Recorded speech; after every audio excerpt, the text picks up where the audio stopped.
अस्सलामुअलैकुम everyone, welcome back to my YouTube channel with another programming video.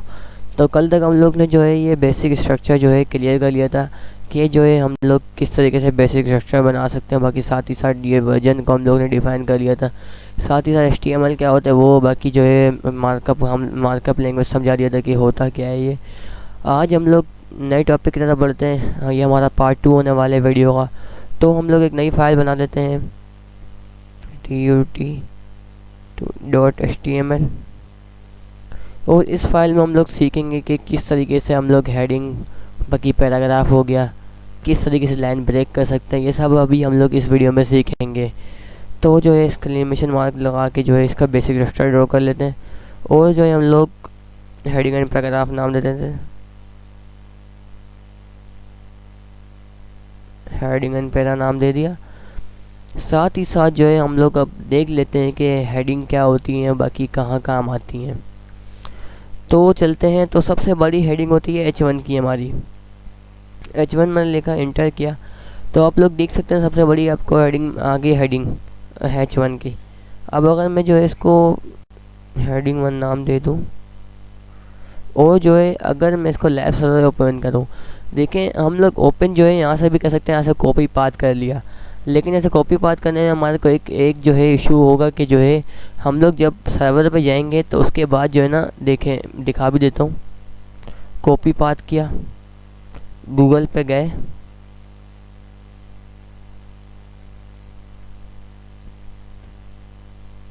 Control we किया। यहाँ पे जो है ना हम लोग को जैसे हम लोग कोडिंग करते जाएंगे ना, जैसे हम लोग कोडिंग करेंगे तो यहाँ पे आके हम लोग को यहाँ पे रिलोड करना पड़ेगा। उसके बाद जो हम लोग ने दूसरी चीज़ जो है कोड की वो आएगा। लेकिन अगर हम लोग ये नहीं करते, हम लोग जो है यहाँ से डायरेक्ट लेफ्ट सर्वर ओपन कर लेते हैं, तो हम लोग को बिल्कुल कोई इशू फेस करना नहीं पड़ेगा। ना हम लोग को रिलोड करना पड़ेगा, ना रिफ़्रेश होगा, हमारे सामने ऑटोमेटिक आ जाएगा, क्योंकि हम लोग लेफ्ट सर्वर पे काम कर रहे हैं। तो देख लेते हैं हम लोग कि जो है हेडिंग होती क्या है। तो जो है हेडिंग आपको आपका कंटेंट को जो है ऑर्गेनाइज करने के लिए आपकी हेल्प करती है। और साथ ही साथ जो है होती है हमारे पास सबसे जो बड़ी हेडिंग होती है वो होती है H1 की। हमारे पास 6 टाइप की हेडिंग होती है। H2 से छोटी हेडिंग होती है, हेडिंग 2, वर्क भी बताऊंगा किस तरीके से हम लोग इसको वर्क कर सकते हैं। हेडिंग 3, उससे छोटी होती है हेडिंग 4, हेडिंग 5,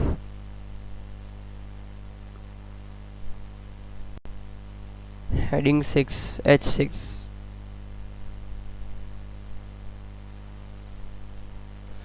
तो अब अगर हम लोग अपने से चल लेते हैं, ये गूगल तो बंद कर दूं, चल लेते हैं हम लोग अपने लाइव सर्वर पे। तो लाइव सर्वर पे आप लोग देख सकते हैं कि जो है सबसे जो बड़ी हेडिंग आ गई हमारी H1 की, उससे छोटी हमारी हेडिंग आ रही है H2 की, वो ऐसे से छोटी होते जा रही है, और सबसे छोटी हमारी हो रही है H6 की। तो जो है हर हेडिंग अपनी इम्पोर्टेंस अलग अलग जो है डिफ़ाइन करती है। अब जैसे देखें, सब जो बड़ी हेडिंग आपकी होगी हेडिंग 1 की, वो आपका कंटेंट को ऑर्गेनाइज करेगी। वो जो होती है आपके कंटेंट को इम्पोर्टेंस को शो करती है कि आपका कंटेंट ये इम्पोर्टेंट है। इसके बाद जो है आपकी जो हेडिंग चलते जा रही है, वो हेडिंग चलते चलते जो है आपकी हेडिंग 6 तक चलते जा रही है। ये आप लोग को समझ में आ गया। अब बात कर लेते हैं इसकी के पैराग्राफ के टैग की। तो पैराग्राफ के टैग के लिए हम लोग जो है पैराग्राफ के टैग का यूज़ करते हैं। और सबसे पहले हम लोग देख लेते हैं पैराग्राफ टैग का वर्क क्या है। तो पैराग्राफ टैग का वर्क किए गए पैराग्राफ जो होते हैं हमारे को, जो हमारा जो कंटेंट होता है या जो हमारा टेक्स्ट होता है उसको जो है डिफ़ाइन करते हैं, और बाकी साथ साथ जो है हमारे कंटेंट को रीडेबल बनाते हैं। जैसे अभी अगर मैं लिख दूँ दिस इज़ अ पैराग्राफ,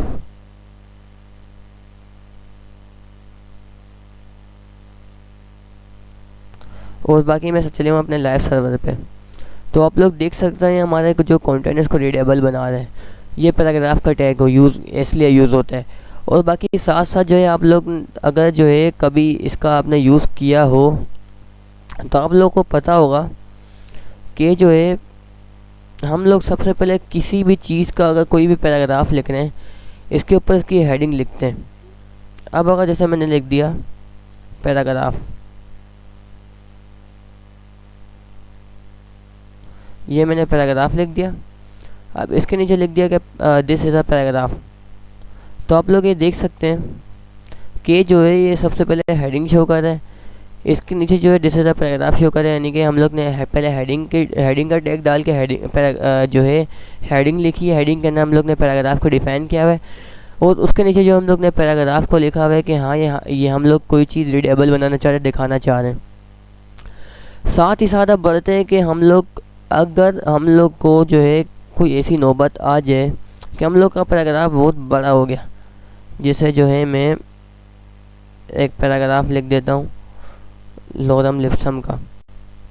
आप लोग ये देख सकते हैं कि ये बहुत बड़ी जो है पैराग्राफ आ गया, और अगर मैं इसको जाऊँ अपने इसमें, तो आप लोग देख सकते हैं कि पूरी लाइन जो है ये जो है स्प्रेड कर रहे हैं, यानी कि घेर रहे हैं।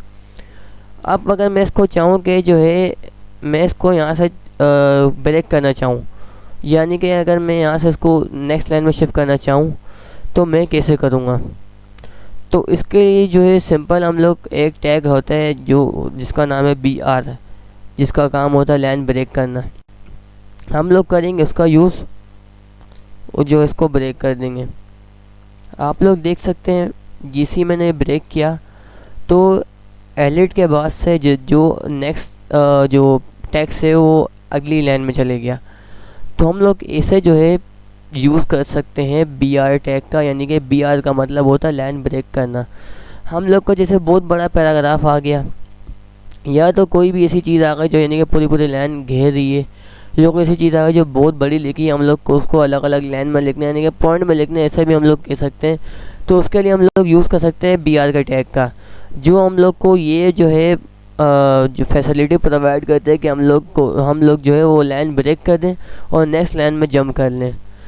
अब जो अगला टैग आता है वो आता है हमारा हॉरिजॉन्टल HR। अब HR टैग का क्या काम होता है वो मैं आपको बता देता हूँ। HR टैग का बेसिकली काम ये होता है कि हम लोग, जैसे अभी आप लोग ये देख सकते हैं, ये पैराग्राफ का टैग, इसके अलावा जो इसके नीचे ये हेडिंग का टैग आ गया जिसमें पैराग्राफ हम लोग ने डिफाइन किया हुआ है, इसके नीचे हम लोग ने एक पूरा पैराग्राफ लिखा हुआ है।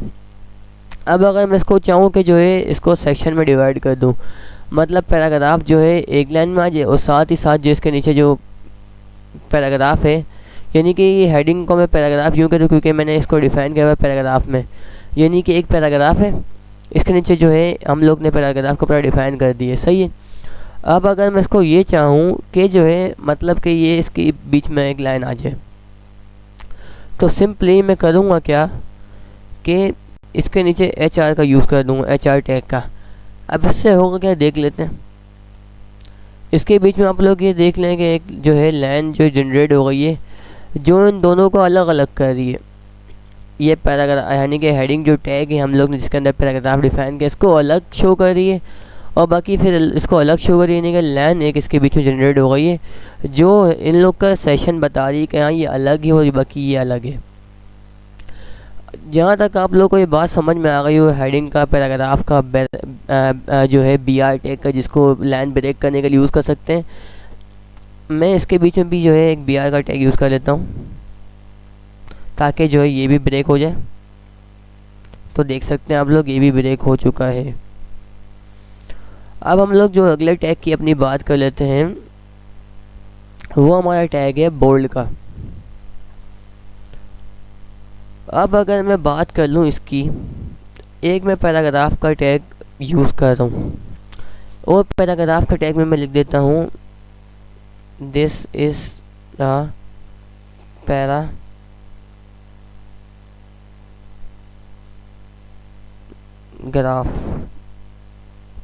चलते हैं अपने लाइव सर्वर पे और देख लेते हैं क्या शो कर गया, दिस इज़ अ पैराग्राफ। अब जो इसमें कोई आपको इतना डिफरेंस अभी नहीं दिख रहा होगा, डिफरेंस आपको जब दिखेगा जब जो है हम लोग उसमें कुछ हाईलाइट करवाना चाहेंगे, या कुछ जो है इसको मतलब कि डिफाइन करना चाहेंगे, जो है मतलब इसको बोल्ड करवाना चाहेंगे, उसकी इम्पोर्टेंस बताना चाहेंगे। एक हम लोग टैग यूज़ करेंगे जिसका नाम है स्ट्रॉन्ग का। हम लोग यहाँ पे एक स्ट्रॉन्ग का टैग यूज़ कर लेते हैं, स्ट्रॉन्ग का टैग हम लोग यूज़ करते हैं। अब आप लोग देखेंगे कि इसमें फ़र्क क्या आया।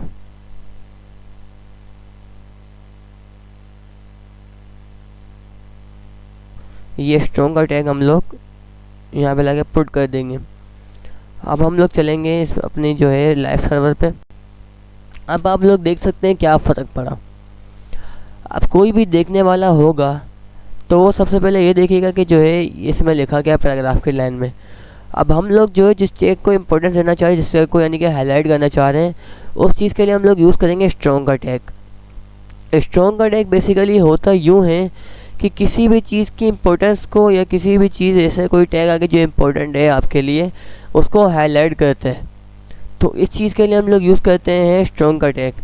अब मैंने इसमें स्ट्रॉन्ग का टैग यूज़ किया तो जो है आप लोग देख सकते हैं ये जो है पैराग्राफ हमारा एक बोल्ड यानी कि स्ट्रॉन्ग के जो है टैब का हम लोग को शो कर रहा है। तो हम लोग इसी को ही कहते हैं स्ट्रॉन्ग करना, यानी कि हम लोग किसी भी चीज़ को हाईलाइट करना चाह रहे हैं तो उस चीज़ को हम लोग स्ट्रॉन्ग कर देते हैं। अब साथ ही साथ जो है इसमें हम लोग को एक और ऑप्शन दिख जाता है, वो होता है बोल्ड का ऑप्शन। तो बेसिकली बोल्ड बाकी स्ट्रॉन्ग में कोई इतना फ़र्क नहीं है। अगर मैं वही कर लूँ दिस इज़ और मैं अगर आप यहाँ पे भी बोल्ड का टैग का यूज़ कर लूँ, बी क्या है मैंने, और अगर मैंने इसको पैराग्राफ दे दिया वो जो है अब मैं जाता हूँ लाइव सर्वर पे, तो आप लोग देख सकते हैं इसमें उसमें कोई इतना डिफरेंस नहीं आ रहा, यानी कि स्ट्रॉन्ग और बोल्ड में कोई इतना फ़र्क नहीं है। वो अलग बात है कि जो है यूज़र अपना जो डेवलपर होता है वो अलग अलग यूज़ करे, उसका जो दिल करे, लेकिन वो भी अकॉर्डिंग टू प्रोजेक्ट होता है, आपको किस चीज़ का किस बारे में प्रोजेक्ट मिला हुआ है। लेकिन जो ज़्यादातर यूज़ होता है वो टैग यूज़ होता है स्ट्रॉन्ग का, कि जो है यूज़र को जो है मतलब हम लोग ने दिखाना है कि किसी भी वर्ड की इम्पोर्टेंस या हम लोग को कोई भी चीज़ हाईलाइट करनी है, इसके लिए यूज़ होता है पैराग्राफ का टैग। तो आज हम लोग ने पढ़ लिया हेडिंग के बारे में, जिसमें हम लोगों ने हेडिंग 1 से लेके हेडिंग 6 तक पढ़ ली। साथ ही साथ हम लोग ने जो है HR चले मैं यहाँ पे भी लगा देता हूँ। HR लगाने से ये आप लोगों को फ़र्क पता लग जाएगा, लाइन सब अलग अलग हो जाएंगी, डिफरेंस हो जाएंगी। अगर मैं चाहूँ HR तो HR यानी कि मैं लाइन के एंड में भी लगा सकता हूँ, लेकिन अगर नीट एंड क्लीन काम करें तो उसके लिए मैं अलग लाइन में लगा रहा हूँ ताकि जो है पता लगे। तो आप लोग ये देख सकते हैं कि जो है हेडिंग 1 एक जो है लाइन में आ गई है, इसके बीच में एक लाइन आई जिसमें लॉरम लिप्सम मैंने लिख दिया था। इसके बाद जो एक लाइन में जो है मैंने स्ट्रॉन्ग का टैग का यूज़ करके लिखा और एक लाइन में मैंने बोल्ड का टैग का यूज़ करके लिखा, जिसमें कोई इतना डिफरेंस नहीं दिख रहा। तो आज जो हम लोग ने जो 5 टैग पढ़ लिए। तो जो है अगर आप लोग को ये वीडियो पसंद आई तो वीडियो को लाइक करें, चैनल को सब्सक्राइब करें, बेल आइकन दबाना ना भूलें। तब तक के लिए मिलता है नेक्स्ट वीडियो में। अल्लाह हाफिज़।